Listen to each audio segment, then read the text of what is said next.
আসসালামু আলাইকুম। Hello everyone, কেমন আছো সবাই? আল্লাহর অশেষ রহমতে নিশ্চয়ই ভালো আছো, সুস্থ আছো। আমরাও ভালো আছি আলহামদুলিল্লাহ। ওয়েলকাম করছি ডেইলি একটি নতুন ব্লগে। বিসমিল্লাহির রহমানির রহিম। তো সকালের মিষ্টি কুয়াশা ঢাকা সকাল দিয়ে আজকে ব্লগটা শুরু করলাম। অনেক দিন পরে দেখলাম যে কুয়াশা পড়েছে, আর কুয়াশা ঢাকা সকাল কিন্তু অসম্ভব ভালো লাগে। তো সকালে উঠে মনে হচ্ছিল যে রমজানের ঘ্রাণ পাচ্ছি, চারদিক থেকে রমজান এসেছে, মাহে রমজান এরকম মুখরিত হচ্ছে এই ধ্বনি। এমনই মনে হচ্ছিল।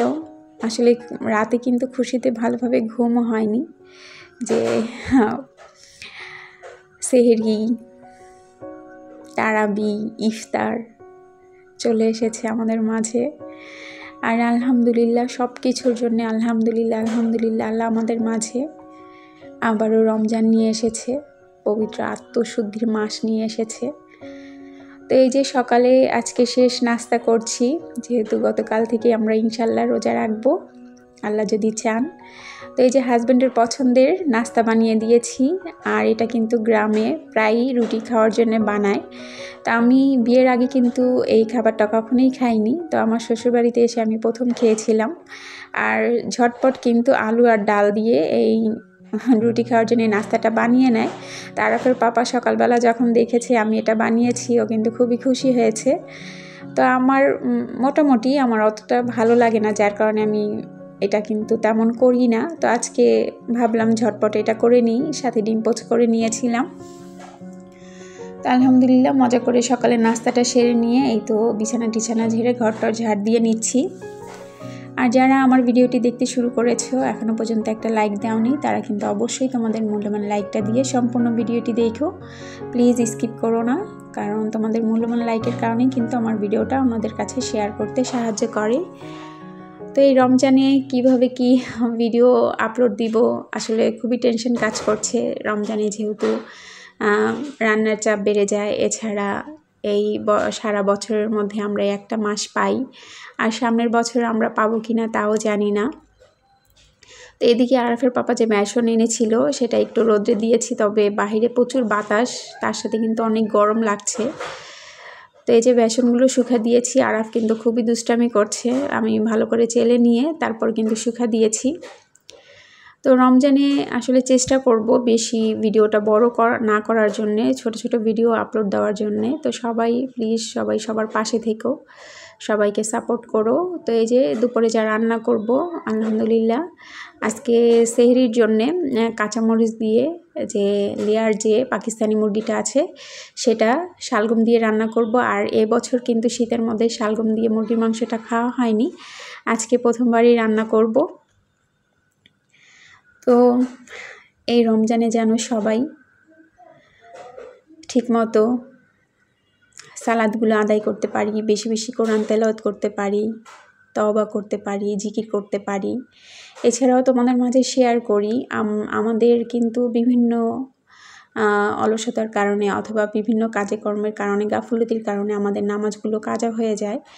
তো যে কাজা নামাজগুলো আছে আমাদের পিছনের, প্রতি ওয়াক্ত নামাজের সাথে সেই কাজা নামাজগুলো কিন্তু সবাই আদায় করে নেওয়ার চেষ্টা করব। কারণ আমি শুনেছি, হয়তো বা ভুল হলে আল্লাহ তুমি মাফ করো, এক ওয়াক্ত কাজা নামাজ নাকি 70 রাকাতের সমান।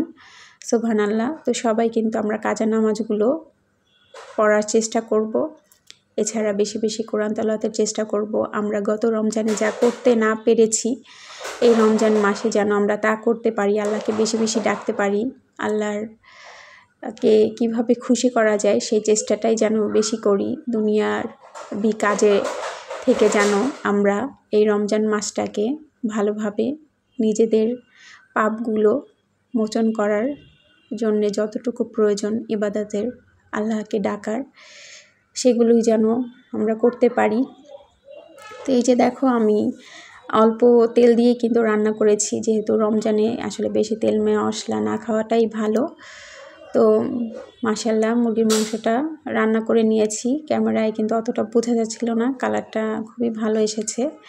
আর এদিকে এই যে দেখো আমি কিছুটা ডাল আধা ভাঙা করে আমি ব্লেন্ড করে নিয়েছি। তো অল্প পরিমাণে নিয়েছি। আরাফের পাপা বলছিল যে কীরকম কী লাগে, ও কখনোই এভাবে ভাঙানো ডাল দিয়ে পেঁয়াজু খায়নি। তো হোটেলের যে পেঁয়াজুগুলো ওরা কিন্তু এভাবেই ডালটা ভাঙিয়েই করে। তো আমি বলছিলাম, ও বলছিল আমি কখনো খাইনি, এরকম করতে হবে না, তুমি অল্প করে করো। তাই কিন্তু অল্প করেই করেছি, যে ওর যদি ভালো লাগে পরবর্তীতে করব। আসলে ডালটা বাটতে রোজার আগে কিন্তু খুবই কষ্ট হয়ে যায়। আর ও বাটা ডাল দিয়ে, মানে বাটা ডালটা দিয়েই ও পেঁয়াজুটা খেতে পছন্দ করে। যার কারণে অল্প পরিমাণে কিন্তু আধা ভাঙা করে ভাঙিয়ে নিয়েছি। তো রমজানের মধ্যে জানি না প্রতিদিন ভিডিও আপলোড দেওয়া হয়তো আর সম্ভব হবে না, তারপরও প্রতিদিন যদি দিতে পারি দিব, নয়তো একদিন পর পর।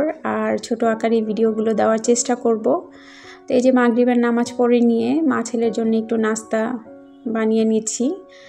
আর এই যে ব্রেড দিয়ে ডিম দিয়ে টোস্ট করে নিব, সাথে একটু চাও বানিয়ে নিব। তো দোয়া করি আল্লাহ যেন আমাদের এই পবিত্র রমজান মাসটায় সবাইকে অনেক ভালো রাখে, সুস্থ রাখে, সবাই মনের মতো করে আল্লাহর ইবাদত বন্দেগী করতে পারি, নিজেকে পরিপূর্ণভাবে নিজেদেরকে আত্মশুদ্ধ করে নিতে পারি, নিজেদের পাপগুলো মোচন করিয়ে নিতে পারি। জানি না আমরা আগামী বছর আবার পবিত্র রমজান মাসটা পাবো কি না। তো আজকে মাগরিবের নামাজের পরে কিন্তু মাইকিং করছিল যে রমজানের, আলহামদুলিল্লাহ রমজানের চাঁদ দেখা গিয়েছে, তারাবি নামাজের জন্য আহ্বান করছিল সবাইকে। শুনে কিন্তু খুশিতে মন ভরে গিয়েছে, চোখে পানি চলে এসেছে। যাই হোক, ভিডিওটা আপলোড দিয়ে ইনশাল্লাহ তারাবি নামাজে দাঁড়িয়ে যাব। আর সবাই সবার জন্য অনেক অনেক বেশি দোয়া করব, আল্লাহ যেন সবাইকে অনেক বেশি ভালো রাখে, সুস্থ রাখে, সবাই সবার পরিবারকে নিয়ে ভালো থাকুক, সুস্থ থাকুক। আর এই পবিত্র রমজান মাসে সবাই যেন সবার মনের আশাগুলো, চাওয়া পাওয়াগুলো পূরণ করে নিতে পারি। যাই হোক, চা খেতে খেতে তোমাদের মাছ থেকে বিদায় নিয়ে নিচ্ছি। সবাইকে পবিত্র রমজানের অনেক অনেক শুভেচ্ছা।